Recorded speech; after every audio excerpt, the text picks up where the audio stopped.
quite chilly, I can imagine. As Paul said, the British weather promised something a little bit better than this, but we won't hold it against it because we're quite used to the rain and the miserable weather.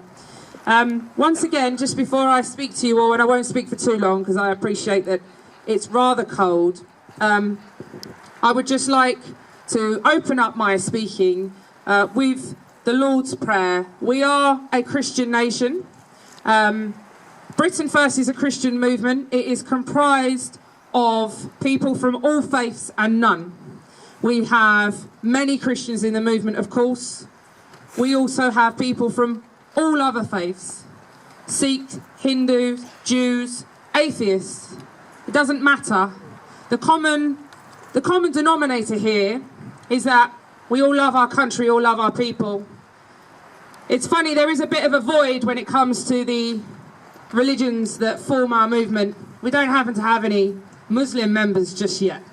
I don't think that's going to change anytime soon, but when you have an ideology that refuses to integrate with anyone else in the world other than their own people, I think we can pretty much write them off. So no real love lost there.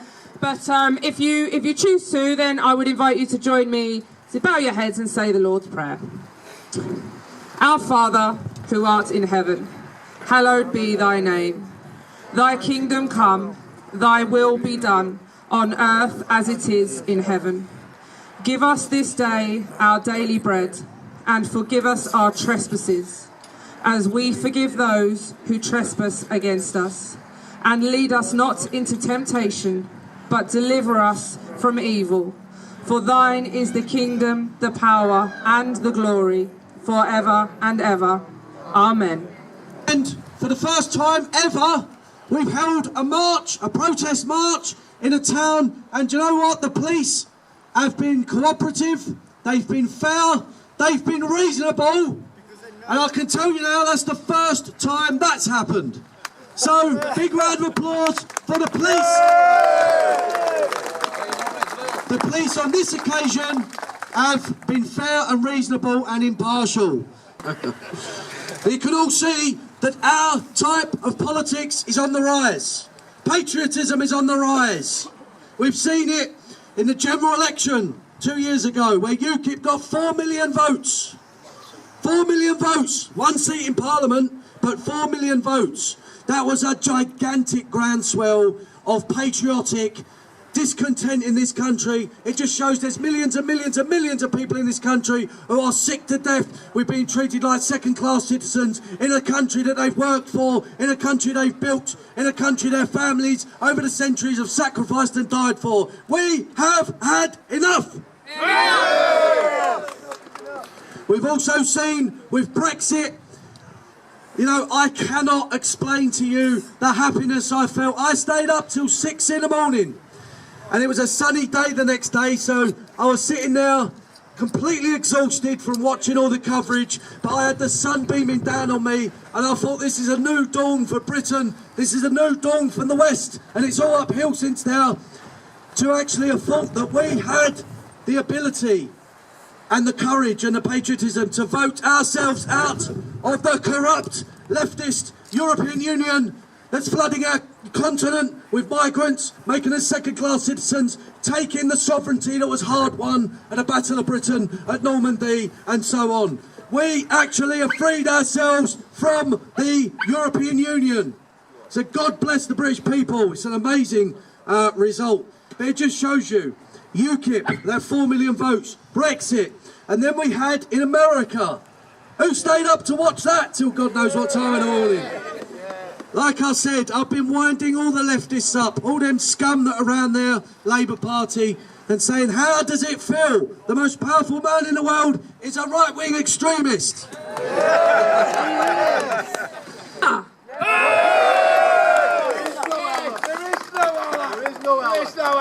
Women in Islam are worth that. In Islam, I'm worth nothing.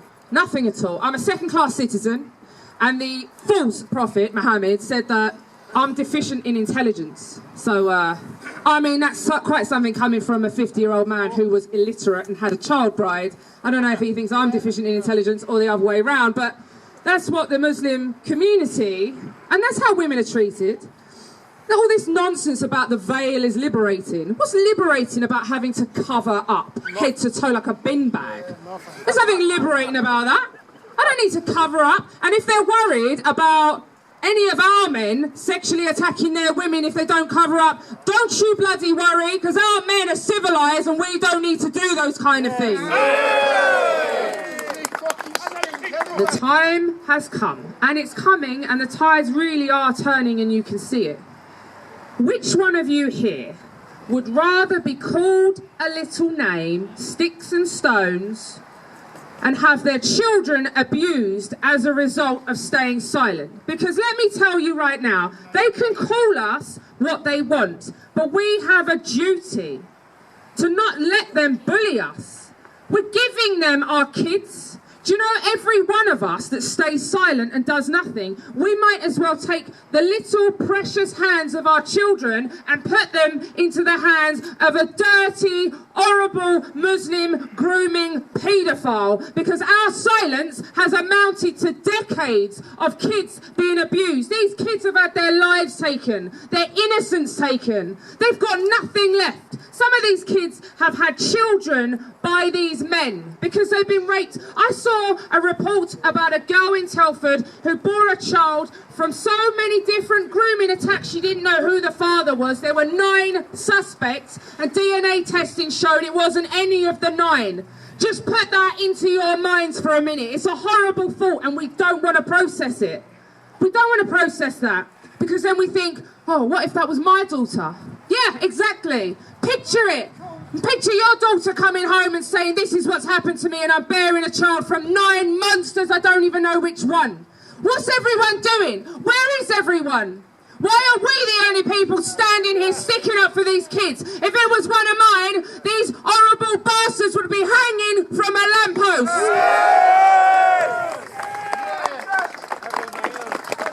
We have a duty, and Britain First will give you all a voice.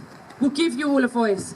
This movement is a young movement. It started with this man here and a couple of others who just said, you know what, enough's enough. We need to do something. No one's going to do it. And let me tell you, no one else is going to do it. You can look around this country. There is no other movement that will stand here and say what I'm saying to you now. None. No one will say it. No one. There's a person, he'll say it, and you'll say it. People, but movement, there's no one. So collectively, we need to come together, and that's what Britain First is. It's all of ours. It's mine, it's yours, and it's as much yours as it is mine. It's our family, it's our bond. It will bring us together. We need to unite, and we need to do it now. Not say, oh, well, next weekend the X Factor's on, or the football's on, so we can't make it. We have to come out and do something now, because I'm telling you, right now, somewhere in this country, there will be a young girl who is being ploughed with alcohol and ploughed with drugs like heroin and crack and is being systematically targeted and raped. Right now, as I stand here, that is happening. And I don't care who this little girl is or little boy, she's not mine and she's not yours. But I tell you what, I would die for every single one of the kids in this country. And that is what we need to take going forward. We just can't afford to stay silent anymore. We just can't. And the tides are turning. Look across Europe. Things are changing. People are rising up. People have had enough. And I am inviting every single one of you to stand with me. The only way I will end this fight is if I'm taken out of it. And I'm telling you now, they can lock me up, they've locked up Paul, they've arrested me, they can come after us as much as they like. It will never, ever stop me. It will never stop Paul, and I hope to God it will never stop all of you. Stand with me, my brothers and sisters, and let's, if no one else is going to do it, we will look after our kids and take back our country. But where is this going to end? What do you think's going to happen? We've running out of time. We've got no time left. I've said, when I come out of Pentonville prison in mid-January, I put out a video and I said, for God's sake, get off your backsides and do something. We are running out of time. Doing nothing, sitting on the sidelines is no longer an option. by sitting on the sidelines doing nothing, you are just as bad, because you know what's going on, you are just as bad as these traitors who are deliberately undermining our country in every way they can.